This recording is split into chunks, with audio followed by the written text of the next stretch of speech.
بسم اللہ الرحمن الرحیم۔ ایک ہوتا ہے بیرونی ماحول اور ایک ہوتا ہے اندرونی ماحول۔ جس طریقے سے باہر کا ماحول دسمبر اور جنوری کے مہینے میں شدید سرد ہوتا ہے، ٹھنڈا ہوتا ہے، اسی طریقے سے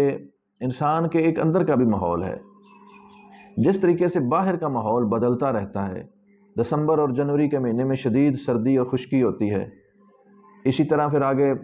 موسم پھر فروری کے مہینے میں موسم کے اندر گرمی بڑھنا شروع ہو جاتی ہے، سلولی پھر مارچ، اپریل، مئی، یہ بتدریج سلولی گرمی بڑھتی پھر ایک وقت آتا ہے جب مئی، جون اور جولائی کے مہینے میں گرمی اپنے پیک پر ہوتی ہے، اپنے عروج پر ہوتی ہے۔ تو یہی لسی، شربت، ٹھنڈے مشروبات دسمبر اور جنوری کے مہینے میں ہم نے استعمال کیے تھے، تو اسی شربت نے ہمیں تکلیف دی تھی، فائدہ نہیں دیا تھا۔ نزلہ، زکام کی شکل میں، کھانسی، بخار کی شکل میں ہمیں اس کا نتیجہ حاصل ہوا۔ لیکن یہی شربت جب ہم جون جولائی کے مہینے میں، مئی جون جولائی کے مہینے میں اگر استعمال کر لیں، لسی استعمال کر لیں، تو ہمیں اتنا زیادہ نقصان نہیں ہوتا، بلکہ کافی حد تک ہماری طبیعت اس کو برداشت کر لیتی ہے۔ بلکہ بہت سارے لوگ تو ایسے ہیں جن کو اس لسی کی ضرورت ہوتی ہے اس مہینے میں، کیونکہ ان کے جسم میں واقعتاً ہی گرمی ہوتی ہے۔ تو جس طریقے سے باہر کا موسم بدلتا رہتا ہے، کبھی گرمی ہے، کبھی سردی ہے، کبھی خشکی ہے، جون جولائی کے مہینے میں گرمی آ جاتی ہے، پھر اس کے بعد بتدریج یہ گرمی ڈاؤن ہونا شروع ہو جاتی ہے جب بارشیں ہوتی ہیں۔ اگست ستمبر کے مہینے میں پھر موسم برسات ہوتا ہے، تو برسات جب بارشیں ہوتی ہیں تو گرمی کی شدت اور وہ جو حبس ہوتا ہے وہ ختم ہونا شروع ہو جاتا ہے۔ پھر بتدریج آہستہ آہستہ یہ گرمی جو ہے یہ پھر سردی کے اندر، تری کے اندر، تری میں کنورٹ ہوتی ہے۔ تری سے پھر بعد میں یہی تری جو ہے یہ سردی میں کنورٹ ہونا شروع ہو جاتی ہے اکتوبر نومبر کے مہینے میں، بتدریج سلولی۔ اسی طرح پھر جب دسمبر کا مہینہ آتا ہے تو سردی اپنے پیک پر ہوتی ہے۔ دسمبر اور جنوری کا جو مہینہ ہے، یہ 2 مہینے شدید قسم کی سردی ہوتی ہے۔ تو اسی طریقے سے باہر کا جو موسم ہے، تو اسی طریقے سے اندر کا جو موسم ہے، انسان کے اندر بھی اسی طریقے سے موسم بدلتا رہتا ہے۔ کوئی انسان ہوتا ہے اس کے اندر کا جو موسم ہوتا ہے وہ گرم ہوتا ہے، کوئی انسان ہوتا ہے اس کے اندر کا موسم سرد ہوتا ہے، کوئی ہوتا ہے اس کے اندر کا موسم خشک ہوتا ہے، کوئی انسان ہوتا ہے اس کے اندر کا موسم گرم ہوتا ہے۔ تو جس طریقے سے قدرت نے بیرونی موسم کو کنورٹ کیا ہے ایک دوسرے موسم میں، بے عینی ہی اسی قدرتی اصول کو مد نظر رکھتے ہوئے ہم نے بھی اپنے اندر کے موسم کو، اندر کی کیفیت کو، اگر تو ہمارے اندر کی کیفیت فرض کر لو خشکی اور سردی والی ہے، تو پھر ہم نے سردی اور خشکی کے موسم کو ہم نے گرمی کے اندر کنورٹ کرنا ہے، نہ کہ ہم نے اس کو ڈائریکٹ تری دینی ہے۔ نہیں، سردی اگر خشکی ہمارے اندر کے موسم کی بات میں کر رہا ہوں، اگر ہمارے اندر کے موسم میں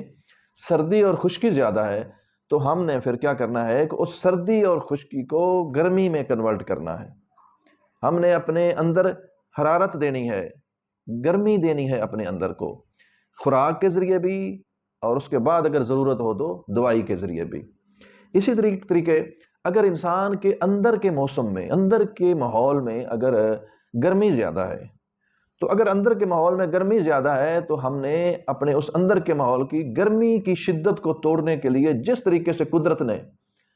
اگست اور ستمبر کے مہینے میں بارشیں برسائی تھیں،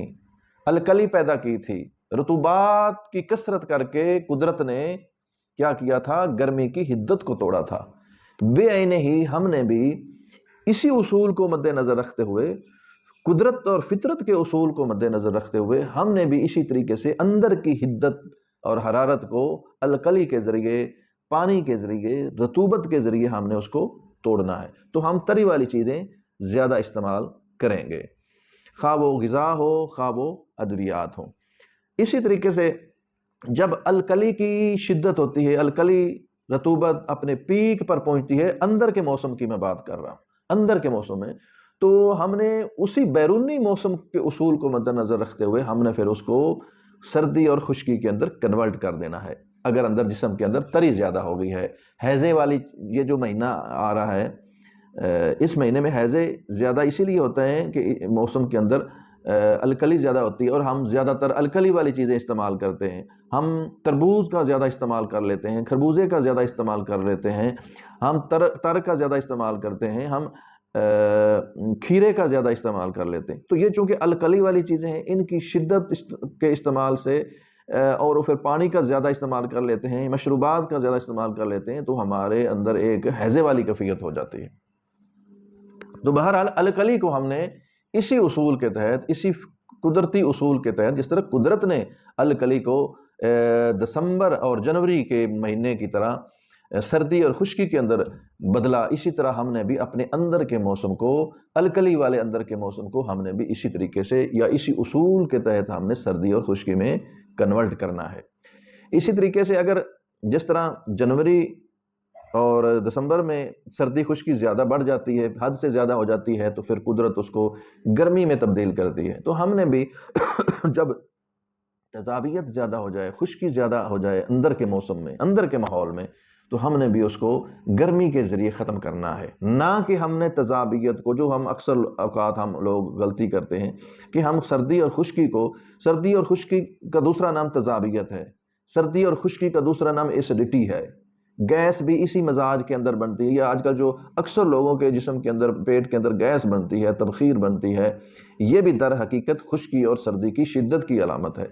تو گیس کا توڑ کبھی بھی دافع حرارت چیزوں سے یا ٹھنڈی چیزوں سے نہیں ہو سکتا.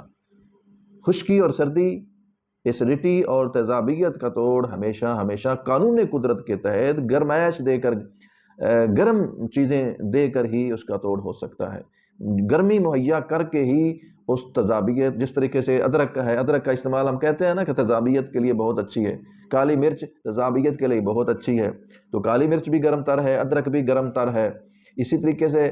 یہ جتنی بھی چیزیں جو تضابیت کا توڑ ہیں، ان کے مزاج کو آپ پڑھ کر دیکھ لیں، وہ ساری کی ساری گرم مزاج کی ہیں، یا گرم خشک ہیں، یا گرم تر مزاج کی ہیں. تو